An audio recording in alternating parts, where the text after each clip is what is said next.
ये मेरे स्क्रीन जो है उसके ऊपर बेसिक अकाउंट टर्म में जो हमने लास्ट सेशन देखा उसमें बिजनेस ट्रांजैक्शन क्या होता है वो भी अच्छी तरीके से समझ लिया था कि दो व्यक्ति मनी के मेजरमेंट में कोई वस्तु में डील करते हैं तो उसे हम बिजनेस ट्रांजैक्शन कहते हैं।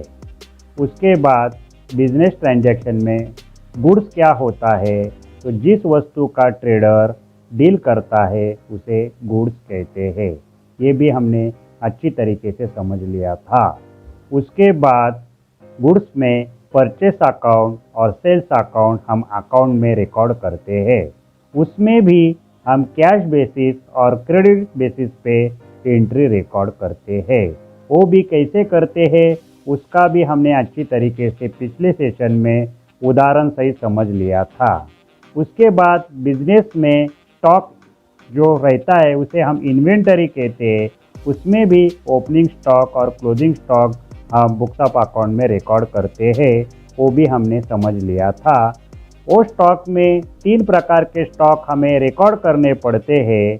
अगर हम वही गुड्स हम मार्केट में परचेस करते हैं और वही गुड्स हम सेलर को, हमारी जो कस्टमर उसको सेल करते हैं तो उसे हम फिनिश गुड्स कहते हैं। अगर हम मार्केट में से कोई मटेरियल परचेस करके उसका प्रोडक्शन बना के हम सेल करते हैं तो उसमें हमें 3 प्रकार के गुड्स हमारे बुक्स ऑफ अकाउंट में रिकॉर्ड करना पड़ता है। उसे हम raw material, work in progress और फिनिश गुड्स ऐसे नाम हमने डिटेल समझ लिया था इसके पहले वीडियो में। उसके बाद बिजनेस में हमें सेल्स अकाउंट भी रिकॉर्ड करना पड़ता है। अगर हम कैश बेसिस पे सेल करते हैं तो हमें कैश लेजर में उसका एंट्री रिकॉर्ड करना पड़ता है। अगर हमने क्रेडिट पे सेल किया तो उसमें सन्ड्री डेटर्स, बिल्स रिसीवेबल और ट्रेड रिसीवेबल क्या होता है ये भी हमने अच्छी तरीके से समझ लिया था। उसके बाद अगर हम बिजनेस में माल परचेस कर रहे हैं और वो परचेस हुआ माल अगर उसमें क्वांटिटी, क्वालिटी उसमें डिफरेंस आता है, क्वांटिटी में, क्वालिटी में डिफेक्टिव आती है क्वालिटी, तो उसे हम वो परचेस रिटर्न करते हैं तो उसे हम रिटर्न आउटवर्ड और परचेस रिटर्न भी की एंट्री हमें बुक्स ऑफ अकाउंट में रिकॉर्ड करना पड़ता है। ये भी हमने अच्छी तरीके से समझ लिया था। वैसे ही हम परचेस किया हुआ माल अगर कस्टमर को सेल करते हैं और कस्टमर वो माल हमें रिटर्न करता है, कोई रीज़न रहता है कि क्वांटिटी, क्वालिटी और उसमें कोई डिफरेंस आ गया उन्हें पेमेंट में, बिल में, तो वो हमें रिटर्न करेगा तो उसे हम सेल्स रिटर्न इनवर्ड में अकाउंट में रिकॉर्ड करते हैं। ये सब एंट्री हमें टैली प्राइम सॉफ्टवेयर में करने की है। अगर हमें जीएसटी में काम करने का है, इनकम टैक्स का रिटर्न फाइल करने का है तो ये सब एंट्री हमें अच्छी तरीके से बेसिक ज्ञान अगर होगा तभी हम अच्छी तरीके से टैली प्राइम सॉफ्टवेयर में एंट्री रिकॉर्ड करेंगे और हम सामने वाले को भी कंफर्मेशन दे सकेंगे। वरना हम एंट्री रिकॉर्ड करेंगे पर हमें कंफर्मेशन देना नहीं आएगा, हमारी कंसेप्ट क्लियर नहीं रहेगी। उसके बाद हमने देखा परचेस अकाउंट, वो भी परचेस अकाउंट हमें अकाउंट में रिकॉर्ड करना पड़ता है। परचेस ऑफ गुड्स, उसमें कैश बेसिस और क्रेडिट बेसिस ये दोनों लेजर हमें क्रिएट करने पड़ते हैं। क्रेडिट बेसिस का मतलब होता है if goods have been purchase on credit from supplier. Supplier से हम क्रेडिट में परचेस करेंगे तो उसे हम क्रेडिट बेसिस कहेंगे और अगर पेमेंट कैश में देंगे तो उसे हम कैश बेसिस कहेंगे। सप्लायर को हम क्रेडिटर्स कहते हैं। जिस सप्लायर से, जिस पार्टी से, जिस कंपनी से हम माल परचेस करते हैं उसे हम उधारी पे, क्रेडिट पे, तो उसे हम सन्ड्री क्रेडिटर्स कहते हैं। उसके बाद सप्लायर ने हमें क्रेडिट पर गुड सप्लाई किया और हमारा डॉक्यूमेंट्स पर दस्तखत लिया और पेमेंट जमा करने की तारीख लिखी तो हमने करार किया कि हम आपको पे करेंगे, यानी उसे हम बिल पेबल कहेंगे, बीपी। यानी इसका मतलब हम जिस सप्लायर से माल परचेस कर रहे हैं और अगर वो हमें पहचानता नहीं और वो बोलता है कि आप हमें स्पेसिफिक जो डेट है वही डेट को आपको हमें पेमेंट जमा करना पड़ेगा। आज तो भाई हम आपको क्रेडिट पे माल दे रहे तो 15 दिन के अंदर, इस तारीख के अंदर आपको पेमेंट जमा करना पड़ेगा। इसके लिए आपको हमारे जो डॉक्यूमेंट्स है उसके ऊपर आपको सिग्नेचर करना पड़ेगा, तो उसे हम बिल पेबल कहते हैं। वो अकाउंट ने उसे क्रेडिटर्स को अकाउंट ने बिल्स पेबल नाम दिया है। देखिए क्रेडिटर्स और बिल्स पेबल्स में क्या फर्क है।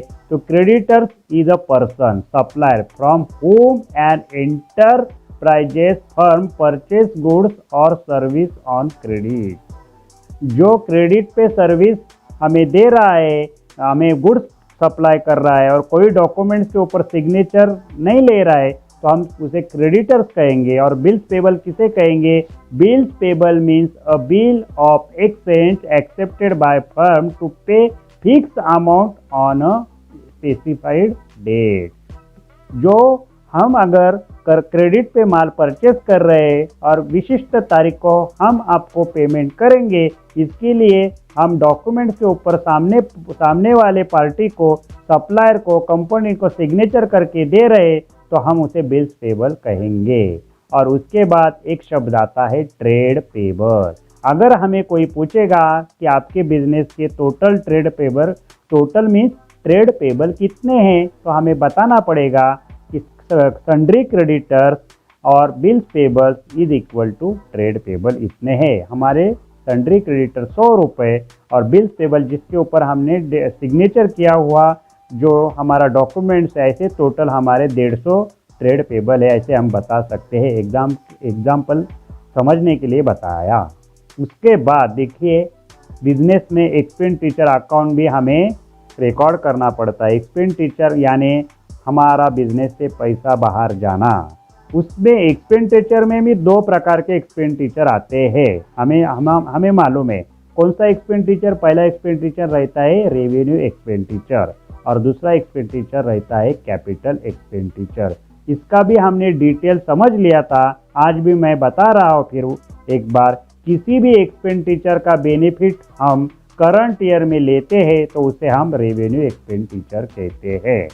अगर हम चालू साल हमारा है 2021 और 2021 साल में हम किसी स्टाफ जो हमारा कंपनी में काम कर रहा है उसका हम बेनिफिट ले रहे हैं महीना भर और उसे हम पेमेंट कर रहे हैं सैलरी के रूप में, सैलरी के हेड में, तो वो हमारा रेवेन्यू एक्सपेंडिचर है। अगर हमारा शॉप, हमारा ऑफिस रेंट पे है और 1 महीना हमने वो जगह यूज किया बिजनेस के काम के लिए, प्रोफेशन करने के लिए, और उसके बदले में उस शॉप के ओनर को हम रेंट पे कर रहे हैं, तो वो भी हमारा रेवेन्यू एक्सपेंडिचर होगा। अगर वो पेमेंट हम आज पे कर रहे, बाद में पे कर रहे, उसका कोई मतलब नहीं। अगर हमने उसका बेनिफिट लिया है चालू साल में तो वो हमारा रेवेन्यू एक्सपेंडिचर हमें बुक्स ऑफ अकाउंट में रिकॉर्ड करना पड़ेगा। और कैपिटल एक्सपेंडिचर को किसी भी एक्सपेंडिचर का बेनिफिट हम आने वाले साल में लेते हैं तो उसे हम कैपिटल एक्सपेंडिचर कहते हैं। अगर हम आज चालू साल में कोई एसेट परचेस करने के लिए पेमेंट कर रहे, अगर हम मशीन परचेस कर रहे, हमारे बिजनेस के लिए कार परचेस कर रहे, हमारे बिजनेस के लिए कंप्यूटर, मशीन, फर्नीचर परचेस कर रहे और उसका खर्चा कर रहे, तो वो हमारा कैपिटल खर्चा है। क्योंकि ये जो हम परचेस कर रहे car, machine, building, computer, furniture, वो हमें आने वाले अगले अनेक साल में हमें उसका हम बेनिफिट लेने वाले, तो उस खर्चे को हम कैपिटल एक्सपेंडिचर उसे हम कॉल कहेंगे, उसे कहते हैं, उसे कैपिटल एक्सपेंडिचर हम कहेंगे। अभी देखिए revenue expenditure it is an amount paid और पेबल। ये जो रेवेन्यू एक्सपेंडिचर हमने खर्चा किया है उसका अमाउंट हम आज पे कर रहे, अगर बाद में पे करेंगे, the benefit of which is consume with in a current accounting period is called revenue expenditure. उसे क्या कहेंगे? रेवेन्यू एक्सपेंडिचर कहेंगे। अगर हम सैलरी स्टाफ को हमने स्टाफ हमारे काम में, हमारे बिजनेस में, हमारे प्रोफेशन में अगर कोई स्टाफ काम कर रहा है और उसका पेमेंट हम अगले महीने पे कर रहे, पर आज इस महीने में हमने उनका बेनिफिट लिया, तो वो हमारा रेवेन्यू एक्सपेंडिचर हमें बुक्स ऑफ अकाउंट में रिकॉर्ड करना पड़ेगा। और जिस स्टाफ का हमने बेनिफिट लिया वो हमारा उसको हम हमारी वो लायबिलिटी बनेंगी, क्योंकि उनका राइट है, उन्होंने काम किया तो हमसे पैसे, जिस महीने काम किया उसका वो हमारा सैलरी उनको हमें देना पड़ेगा। तो उनका राइट है हमसे सैलरी वसूल करने का। वो मांग सकते हैं हमसे कि भाई हमने आपसे काम किया है तो हमारा सैलरी पे करो, उनको राइट है। तो वो उसका कोई मतलब नहीं। पर रेवेन्यू एक्सपेंडिचर मैं आज बता रहा हूँ कि हमने किसी का बेनिफिट लिया तो वो हमारा रेवेन्यू एक्सपेंडिचर होता है, अगर उसका पेमेंट करो या ना करो। It is the amount paid और payable the benefit of which is consume with in the current accounting period is called revenue expenditure. Note, revenue expenditure is also called expenses. हम revenue expenditure बोलते नहीं। हमारा अगर business है, mobile shop है, computer shop है, हमारी company है, कोई भी साबुन बनाने की कंपनी है, किसी छोटे मोटे होम प्रोडक्ट हम बना रहे, पर हम जितने भी उसके लिए खर्चा कर रहे तो उसको हम रेवेन्यू एक्सपेंडिचर नहीं बोलेंगे, हम उसे एक्सपेंसेस ही कहेंगे, क्योंकि वो बिजनेस के खर्चे रहते। तो हम रेवेन्यू एक्सपेंडिचर नहीं बोलेंगे, हम एक्सपेंडिचर बोलेंगे। क्योंकि अगर कौन से एक्सपेंडिचर रहेंगे तो चालू साल में उसका बेनिफिट जो खर्चे का हम ले रहे उसे हम रेवेन्यू एक्सपेंडिचर, ये तो हमारा क्लियर हो गया। तो उसे हम एक्सपेंसेस भी कहते हैं।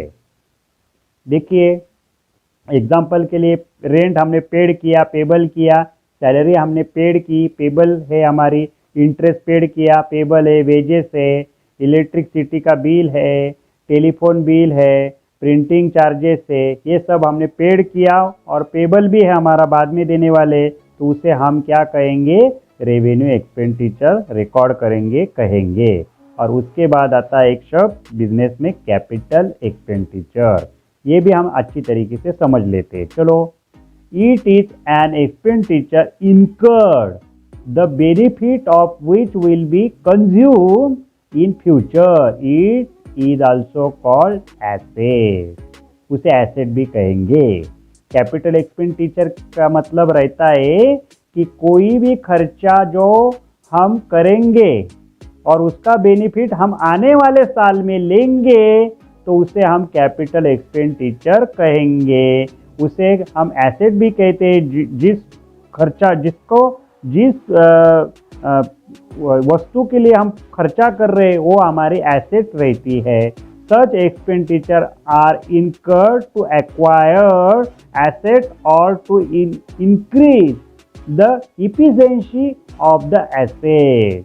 अगर हमारा कोई शॉप है और उस शॉप पे हम और एक शॉप बना रहे, उस शॉप में और एक शॉप का कंस्ट्रक्शन कर रहे, और एक उसके ऊपर और एक शॉप मजला जो रहता है फ्लोर बढ़ा रहे, तो वो उसको कंज्यूम कर रहे हैं हम, उसके इफिशिएंसी कार्यक्षमता उसकी बड़ा इंक्रीज कर रहे उसे।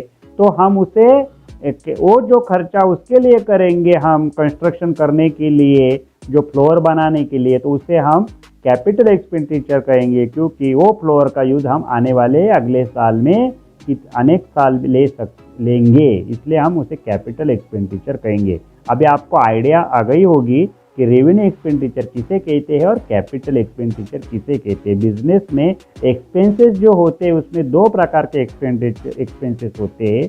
एक होता है रेवेन्यू एक्सपेंडिचर, हम उसे नॉर्मली एक्सपेंसेस ही कहते हैं। आपका एक्सपेंसेस कितना होगा बिजनेस का, उसे हम वही एक्सपेंसेस का नाम रहता है रेवेन्यू एक्सपेंडिचर। और आपकी एसेट कितनी है, उसका खर्चा कितना किया, तो उसे कहेंगे हम कैपिटल एक्सपेंडिचर। ये मशीन कितनी की है, ये आपकी कार कितनी की है, फर्नीचर, कंप्यूटर, प्रिंटर, आपके जो है लगाए हुए कैमरे है, जो भी कोई सिस्टम है, फिटिंग है, जो फैंस है, एसी है, सब हमारी कैपिटल एक्सपेंडिचर होते हैं। तो इतना तो आइडिया आ गया होगा। चलो आगे जाते हैं। उसके बाद आता है बिजनेस में एसेट। आपको मालूम है एसेट भी हमें रिकॉर्ड करना पड़ता है। Asset can be divided into 3 part. Asset भी 3 प्रकार में डिवाइड होती है। इसके पहले के सेशन में मैंने ये सब आपको डिटेल बताया है। मुझे अभी लगा कि ये सब क्लियर करने के लिए और एक सेशन लेना पड़ेगा, तो इसके लिए मैंने रिवीजन के स्वरूप में और एक सेशन इसमें जोड़ दिया को अच्छी तरीके से हमें समझ में आ जाए, हमारे दिमाग में ये कंसेप्ट अगर क्लियर हो गई तो हमें टैली प्राइम सॉफ्टवेयर में जब हम काम करेंगे और कोई भी परचेज सेल एंट्री करना, एक्सपेंसेस की एंट्री करना, जीएसटी के एक आइटम की एंट्री करना, ये तो सब करेंगे, जो जिसको अकाउंट का आइडिया वो सब करेंगे, पर उसका कंसेप्ट अगर हमें मालूम है तो अच्छी तरीके से हम उसकी एंट्री रिकॉर्ड करके हम उसका record income tax GST office को सबमिशन करेंगे तो हमें कन्फर्म रहेगा कि हमने जो भी रिकॉर्ड सबमिशन किया है तो हमने लीगली उसका सब आइडिया हमें है, उसका कंसेप्ट हमने माना वही हिसाब से हमने उनको सबमिशन किया है, तो हमें कंफर्म रहेगा, तो हमें सेटिस्फैक्शन मिलेगा हमारे काम को और हम क्लाइंट को भी सेटिस्फैक्शन दे सकेंगे, तो वो हमारे लिए अच्छा है। तो इसलिए आज हम और एक शब्द देख रहे हैं बिजनेस में एसेट। तो एसेट 3 प्रकार की हमें रिकॉर्ड करनी पड़ती है। पहली एसेट का नाम होता है नॉन करंट एसेट, दूसरी एसेट का रिकॉर्ड करना पड़ता है हमें करंट एसेट, और तीसरी एसेट का नाम रहता है फिक्टिशियस एसेट, झूठी एसेट। फिक्टिशियस का मतलब झूठी। ये एसेट तो हमें किधर भी आपको बुक्स ऑफ अकाउंट में रिकॉर्ड नहीं रहेंगी, ये खाली नाम है। हम इसका मतलब आपको इसलिए बता रहे हैं कि आपको आइडिया होना चाहिए। अगर किसी ने पूछा आपको, आप अगर अकाउंटेंट एक एसेट कितने प्रकार की होती है, तो आप बताएंगे नॉन करंट एसेट और करंट एसेट, तो नहीं, तो 3 प्रकार के एसेट रहती है, उसमें फिक्टिशियस एसेट भी रहती है। पर ये हमें समझने के लिए इसका कोई कंसेप्ट हम इस सेशन में हम बताने वाले नहीं है। अगर फिक्टिशियस एसेट क्या होती है तो उसका अलग कहीं हम सेशन लेंगे तो समझ लेंगे। आज हम नॉन करंट एसेट और करंट एसेट क्या होती है ये अच्छी तरीके से समझ लेते हैं। नॉन करंट एसेट का मतलब होता है those asset which are held by the business from a long term point of view for more than 1 year.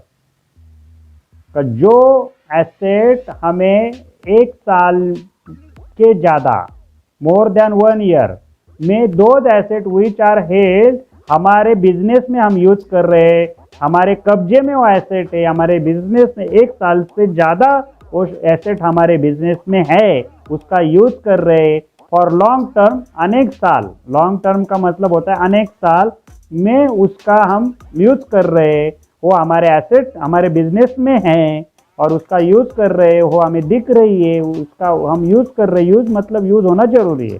वो ऐसी पड़ी हुई एसेट भी हमारी एसेट ही है, यूज नहीं करेंगे तो भी, पर वो उसका यूज भी होना जरूरी है। मशीन है, बिल्डिंग है, फर्नीचर है, गुडविल है, ये सब हमारी एसेट है। अगर यूज नहीं हुआ तो भी हम इसको बैलेंस शीट में दिखाएंगे, पर यूज होगा तो भी हम दिखाएंगे। उसमें लॉन्ग टर्म इन्वेस्टमेंट कहेंगे, उसे हम नॉन करंट एसेट कहते हैं। इतना तो आइडिया आ गया कि नॉन करंट एसेट किसे कहते हैं। मशीन, बिल्डिंग, फर्नीचर, गुडविल, ये सब हमारे नॉन करंट एसेट है।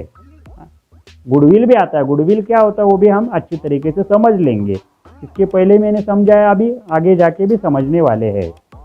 और दूसरे एसेट रहती current asset, those asset which are held by the firm with the purpose of converting them into cash और from using them with in a short period within 1 year. Example देखिए, current asset जो हम हमारे business में हैं, हमारे business में ऐसे एसेट है कि जिसका हम क्या कर रहे हैं, उसका कन्वर्ट कर रहे हैं कैश में। वो एसेट का हमें कैश मिल रहा है 1 साल के अंदर। वो एसेट हम यूज कर रहे हैं 1 साल में ही हम उसका यूज कर रहे हैं। तो कौन से एसेट है ऐसी? हमारे दुकान में हुआ हमारा स्टॉक क्या, हमारा अगर मोबाइल का शॉप है और बहुत सारे मोबाइल हमारे दुकान में हैं, वो सब हमारा स्टॉक है। अगर 1 साल में वो स्टॉक हम किसी को बेचेंगे तो हमें कैश जमा होगा, चेक मिलेगा। तो उसमें इसका यूज क्या करेंगे, हम कैश के लिए करेंगे, कन्वर्ट करने के लिए, बिजनेस में इनकम कमाने के लिए। तो वो हमारी करंट एसेट है। स्टॉक है, डेटर्स है, डेटर्स का मतलब हमारा जो भी हम कस्टमर है उसे हम क्रेडिट पे माल बेच रहे और वो हमें पैसा जमा कर रहा है, तो वो तो 2-2, 4-4 साल तो नहीं हम उसको ये कर सकते कि बाबा 5 साल के बाद हमें पेमेंट करेगा तो चलेगा, ऐसा तो नहीं रहेगा ना कोई कस्टमर हमारा। तो हम बोलेंगे मत ले बाबा हमसे तो कोई। तो अगर तू बोलेगा तो अभी एक 8 दिन में आपको पेमेंट जमा करना पड़ेगा, महीने में, 6 महीने में, 1 साल के अंदर पेमेंट तो जमा ही करना पड़ेगा। ऐसा जो कोई भी हमारा कस्टमर है तो उसे हम सन्ड्री डेटर्स कहेंगे, वो भी हमारी करंट एसेट है, क्योंकि हम उसका फ्यूचर में बेनिफिट ले रहे हैं, आज नहीं पर 1 साल के अंदर। बिल्स रिसीवेबल भी आ गया, आपको तो आइडिया बिल्स रिसीवेबल कि हमारा जो कस्टमर है उसका हमने साइन लिया कि आपको 15 तारीख को पहले हमें पेमेंट जमा करना पड़ेगा, वो भी हमारे एसेट है। कैश है, कैश तो हमारी एसेट है, वो करंट एसेट है। आज हमारी कैश 10,000 है तो कल हमारी 15,000 रहेंगी, फिर 20,000, फिर 15,000, ये कम ज़्यादा होती रहेगी, उसे हम करंट एसेट कहते हैं। हमारा बैंक बैलेंस भी कम ज़्यादा होता है साल में, तो वो भी हमारी करंट एसेट है। आपको आज आइडिया आ गया होगा कि नॉन करंट एसेट किसे बोलते हैं और करंट एसेट किसे कहते हैं। इसको भी अच्छी तरीके से अगले सेशन में आपको आइडिया आ जाएंगी, इसका मैं डिटेल सब बताने वाला हूँ। उसके बाद ही हम टेलीप्राइम में हम काम करने वाले, एंट्री रिकॉर्ड करने वाले। चलो अभी इतना तो हम आइडिया आ गया। अभी फिक्स एसेट आता है, अकाउंट में फिक्स एसेट भी एक शब्द आता है, आपको तो आइडिया है। Fix asset it is a part of non current asset. Fix asset जो है ये नॉन करंट एसेट का ही पार्ट है। हमने नॉन करंट एसेट, आपको आइडिया आ गया होगा, मशीन, बिल्डिंग, फर्नीचर, गुडविल, इसे हम नॉन करंट एसेट कहते हैं। इसका ही पार्ट है फिक्स एसेट। अतः फिक्स एसेट में भी 2 प्रकार की एसेट होती है। एक एसेट का नाम होता है टेंजिबल फिक्स एसेट और दूसरे एसेट का नाम होता है इनटेंजिबल फिक्स्ड एसेट। 2 प्रकार की एसेट होती है फिक्स एसेट में। It is a part of non current asset, tangible fixed asset और intangible fixed asset. Tangible fixed asset का मतलब होता है those fix asset which have their physical existence. It means they can be seen, touched। Tangible asset का मतलब होता है कि ये एसेट वस्तु के स्वरूप में होने वाली जरूरी है, फिजिकल एग्जिस्टेंस को दिखनी चाहिए, उसे हम स्पर्श करना चाहिए, उसे हम टच करते हैं, स्पर्श करते, सीन देख सकते हैं, तो वो एसेट हम फिक्स एसेट कहेंगे।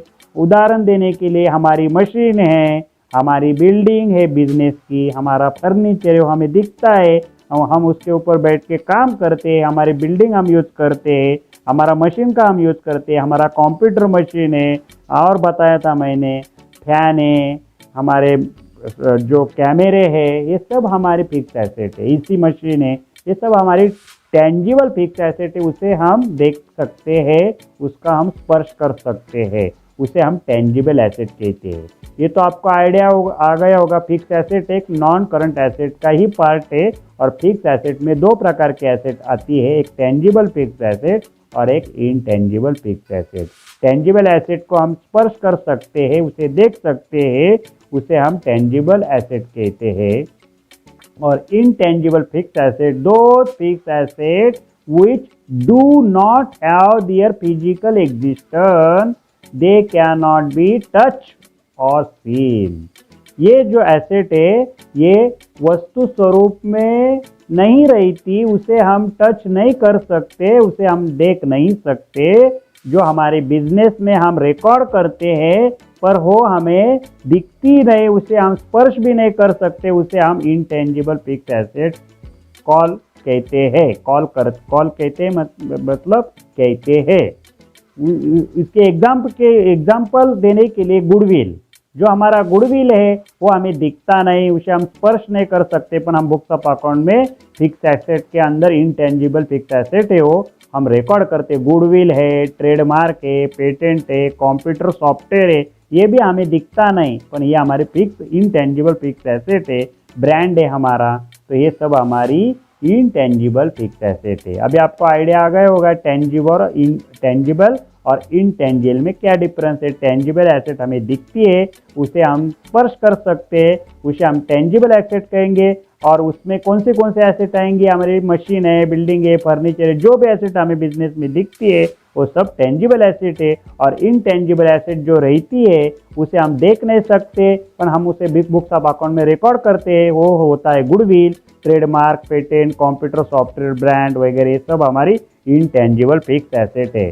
समझने के लिए, इंटेंजिबल एसेट समझने के लिए, टाटा कंपनी का मार्केट में ब्रांड है। टाटा कंपनी कोई भी कार, ट्रक बनाएंगी तो उनका ब्रांड है, चलो टाटा कंपनी के चलो लेंगे हम, चलो ऑलरेडी उनके ग्राहक रेडी रहते, उन्हें और ऐड करने की जरूरत नहीं, तो उनके नाम से ही गाड़ी का सेल हो जाएगा, सोल्ड हो जाएगी, तो उनका ब्रांड है, तो उनकी क्या है अनेक साल उनको बेनिफिट देने वाली। टाटा कंपनी का ये जो ब्रांड है उनको अनेक साल बेनिफिट देगा, तो वो उनका क्या है इंटेंजिबल फिक्स एसेट है। गुडविल का मतलब भी आपको मालूम है, गुडविल का मतलब रहता है कि आपके कंपनी का, आपके बिजनेस का मार्केट में क्या रेपुटेशन है, इमेज है इन मार्केट, उसके ऊपर आपका बिजनेस होता है। अगर आपके कंपनी, हाँ ये कंपनी है ना, ये कंपनी से आप माल बिंदास ले लो, कोई प्रॉब्लम नहीं, आपका कोई का जो भी परचेस करेंगे तो आपको उसमें कोई लॉस होने वाला नहीं और चीज़ भी अच्छी मिलने वाली है, तो आप ले लो। ऐसे हम आप सामने वाले को बताते, इसका मतलब वो उनका क्या रहता है गुडविल, उसके हम क्या कहेंगे इंटेंजिबल फिक्स एसेट। इतना तो आइडिया आ गया होगा। आज हमने क्या क्या समझ लिया, तो आज हमने समझ लिया बिजनेस ट्रांजैक्शन। बिजनेस ट्रांजैक्शन का मतलब होता है अकाउंट में दो व्यक्ति मनी के मेजरमेंट में कोई वस्तु का डील करेंगे तो उसे हम बिजनेस ट्रांजैक्शन कहेंगे। गुड्स का मतलब होता है कोई वस्तु का डील ट्रेडर करेगा तो उसे हम गुड्स कहेंगे। उसमें परचेस अकाउंट और सेल्स अकाउंट हमें बुक्स ऑफ अकाउंट में रिकॉर्ड करना पड़ता है। उसमें कैश बेसिस और क्रेडिट बेसिस ये दोनों एंट्री हमें रिकॉर्ड करनी पड़ेगी। उसके बाद बिजनेस में जो परचेस किया हुआ माल जो बचता है उसे हम स्टॉक कहते हैं। स्टॉक को और इन्वेंटरी भी कहते हैं। उसमें ओपनिंग स्टॉक और क्लोजिंग स्टॉक हमारे बुक्स ऑफ अकाउंट में हमें दिखाना पड़ता है। उसमें स्टॉक में भी 3 प्रकार के स्टॉक आते हैं, एक raw material, work in progress और फिनिश गुड। इसको हम आगे के सेशन में अच्छी तरीके से समझने वाले हैं। उसके बाद सेल्स अकाउंट आता है। सेल्स में कैश में अगर हम सेल करेंगे तो उसके कैश सेल में हम एंट्री रिकॉर्ड करेंगे। अगर हम क्रेडिट पे सेल करेंगे तो उसमें सन्ड्री डेटर्स, बिल्स रिसीवेबल और ट्रेड रिसीवेबल की एंट्री हमें रिकॉर्ड करनी पड़ेगी। उसके बाद परचेस रिटर्न और सेल्स रिटर्न, ये दोनों हमने अच्छी तरीके से अभी समझ लिया कि कोई भी माल हमें जो क्वालिटी क्वांटिटी खराब रहेंगी तो हमें वो वापस करेंगे हम उसे सप्लायर को, तो उसे हम परचेस रिटर्न और रिटर्न इनवर्ड में बुक्स ऑफ अकाउंट में रिकॉर्ड करेंगे। और कोई कस्टमर हमारा माल वापस ला के देगा, हमें जो माल सेल किया है, तो उसे हम सेल्स रिटर्न यानी सेल्स रीइनवर्ड भी कहेंगे। और उसके बाद परचेस अकाउंट, उसमें कैश बेसिस कैश परचेस करेंगे तो उसके कैश परचेस लेजर में हम एंट्री रिकॉर्ड करेंगे। अगर हम क्रेडिट पे परचेस करेंगे तो credit purchase, sundry creditors, bills receivable और ट्रेड पेबल, इसमें हम एंट्री रिकॉर्ड करेंगे। जिसमें वो हमें रिकॉर्ड करना रहता है वही अकाउंट में हम उसमें करेंगे। सन्ड्री क्रेडिटर्स है या बिल्स पेबल है या ट्रेड पेबल है, हम अच्छी उस टाइम में जो एंट्री आएंगे वही हिसाब से हमें करना पड़ेगा, वही हिसाब से हम एंट्री रिकॉर्ड करेंगे। उसके बाद एक्सपेंडिचर हमने अभी समझ लिया। उसमें भी जो बिजनेस के बाहर जो पैसा जाता है उसे हम खर्चा कहते हैं। उसमें रेवेन्यू एक्सपेंडिचर और कैपिटल एक्सपेंडिचर आता है। रेवेन्यू एक्सपेंडिचर का आइडिया आपको आ गया होगा कि बेनिफिट इन करंट ईयर, उसका कोई भी चीज़ का हम बेनिफिट करंट ईयर में ले रहे और उसका हम पेमेंट कर रहे बेनिफिट का, तो उसे हम रेवेन्यू एक्सपेंडिचर करेंगे। और capital expenditure benefit in future, आज हम खर्चा कर रहे हैं उसका बेनिफिट हम फ्यूचर में अनेक साल लेने वाले, उसे हम कैपिटल एक्सपेंडिचर कहेंगे। तो कैपिटल एक्सपेंडिचर में जो हम खर्चा करते हैं उसमें एसेट आता है। तो एसेट भी 3 प्रकार की होती है, एक नॉन करंट एसेट, एक करंट एसेट, एक फिक्टिशियस एसेट। तो नॉन करंट एसेट तो उसमें फिक्स एसेट आती है, वही उसका part, it is part of non current asset. उसमें टेंजिबल फिक्स एसेट और इनटेंजिबल फिक्स एसेट आती है उसमें। उसके बाद करंट एसेट में हम एक ही बेनिफिट इन 1 ईयर, एक ही साल में हम उसका बेनिफिट लेंगे, उसे हम करंट एसेट कहेंगे। और फिक्टिशियस एसेट आपको, हम अगर अकाउंटेंट है तो हमें मालूम होना जरूरी कि अकाउंट में 3 प्रकार के एसेट इसलिए बताया है, इसका कोई अभी मतलब नहीं है।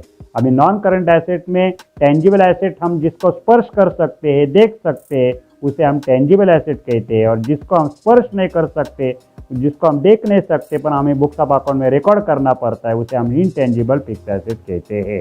उसके बाद बिजनेस में कैपिटल शब्द आता है। आपको तो आइडिया है, कैपिटल का मतलब रहता है the amount invested bye owner into the business is called capital. ये समझने के लिए मैं बता रहा हूँ। इसका कंसेप्ट मैंने जब टैली प्राइम सॉफ्टवेयर का बेसिक कोर्स चालू किया उसके पहले ही सेशन में 5 वर्ड लिए थे, एसेट, कैपिटल, लायबिलिटी, एक्सपेंसेस और इनकम। इसका क्लियर मैंने सब बताया। कैपिटल का मतलब रहता है कि जो बिजनेस का ओनर रहता है वो बिजनेस में कंट्रीब्यूशन करता है और क्लेम करता है कि मेरी टोटल एसेट में क्लेम करता है कि इतना मेरा जो मैंने इन्वेस्ट किया, इतनी मेरा जो पैसा है वो टोटल एसेट में क्लेम करता है कंट्रीब्यूशन की अमाउंट का, उसे हम कैपिटल कहते हैं। ये तो आपको समझने के लिए मैं अभी बता रहा हूँ, इसका सब डिटेल में ऑलरेडी बताया हुआ है। अगर किसी को समझने का है तो पहले जो वीडियो मैंने जो है वो अच्छी तरीके से समझ लेंगे तो आपको आइडिया आ जाएगा। उसके बाद लायबिलिटी शब्द आता है, तो लायबिलिटी शब्द हम अभी आगे आने वाले सेशन में समझ लेंगे। अभी आइडिया आने के लिए आपको बता रहा हूँ। अभी the amount invested by person other than owner, owner के अलावा कोई भी व्यक्ति बिजनेस में कंट्रीब्यूशन कर रहा है हमारे बिजनेस में into the business is called liabilities. It is the claim of outsider into the business. Liability are always payable on due date. ये लायबिलिटी हमारे ड्यू डेट को भी एक इंस्टॉलमेंट के स्वरूप पे हमें पे करनी पड़ती है, उसे हम लायबिलिटी कहते हैं। हमने अगर बैंक लोन लिया तो हमारा इंस्टॉलमेंट इस विशिष्ट तारीख को हमें देना ही पड़ेगा। क्रेडिटर से हमने सप्लायर से परचेस किया है तो उसका पेमेंट हमें विशिष्ट दिनांक को पे करना पड़ेगा, विशिष्ट पीरियड में पे करना पड़ेगा। बिल्स पेबल का भी वैसा ही है। मॉर्गेज लोन लिया है उसका भी हमें पेमेंट करना पड़ेगा, इसे हम लायबिलिटी कहते हैं। आज हमने जितना भी समझ लिया इसका विस्तृत जो भी एंट्री आएंगी आगे जाके आगे के सेशन में हमें समझनी है। हमें बेसिक अकाउंट कंसेप्ट अगर अच्छी तरीके से समझ में आ गया तो आगे जाके हमें आइडिया आ जाएगा। थैंक यू वेरी मच, फिर मिलेंगे, बाय।